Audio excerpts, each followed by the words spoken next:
and welcome to a brand new week of the Forex market analysis. For the coming week, we'll be taking a look at the EURUSD, the USDCHF, and the CADJPY. As I have noted already, we have the EURUSD, the USDCHF, and the CADJPY to look at for the coming week. The EURUSD is comfortably trading on an uptrend line, the USDCHF comfortably trading below a downtrend line, and then the CADJPY is trading in an ending flag. Let us start analyzing with the EURUSD.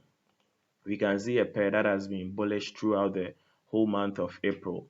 For the bullishness of the EURUSD to continue into this month, then we would have to see an EURUSD which would retrace back to the trend line, test it, and then shoot back up once again. If this scenario doesn't occur, then we might see EURUSD breaking through the trend line for the bears to take over. That is, if the breakout occurs, then the bears will take over the EURUSD.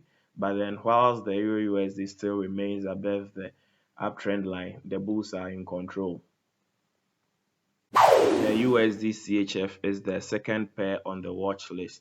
So the USDCHF is negatively correlated with the EURUSD. So it makes sense that even as the EURUSD is in an uptrend, then the USDCHF is also in a downtrend, as you can see on the screen right now, comfortably seated below the downtrend line. So for the coming week, we'll be looking at two scenarios. For the USDCHF to move back into the zone of the downtrend line, which is currently acting as resistance, for the bears to continue with the bearish move, or for the bulls to establish a breakout above the resistance, which is the downtrend line, for the bulls to take over the USDCHF. I'll be much more interested in trading the bullish breakouts of this downtrend line. On to our final pair for the coming week, which is the CADJPY. The CADJPY is currently trading in a flag, but then we need to take a look from middle of April up till now. So from the middle of April, we have a very strong bullish move over here, but then for 2 weeks now, we have a weak bullish move over here, which has created the flag. So it means that this flag could be an ending flag. For the coming week, we'll be looking at two scenarios for the CADJPY. If it keeps on trading within the confines of the flag, then the bulls would remain in control. But what would really pick my attention on this pair is a breakout of this very market structure.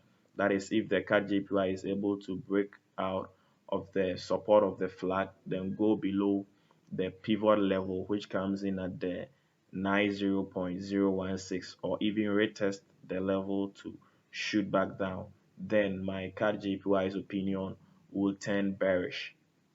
So the CADJPY has much more of a complicated setup than the first two setups that we'll be looking at. On the fundamental side of things, we have a very packed economic week. Monday, however, would be a quiet day on the economic outlook stuff. For Tuesday, we have some news coming in from Australia and then also from Great Britain, as well as from the United States, which is the building permit. But then most of our focus would be on Wednesday, where we have the FOMC minutes.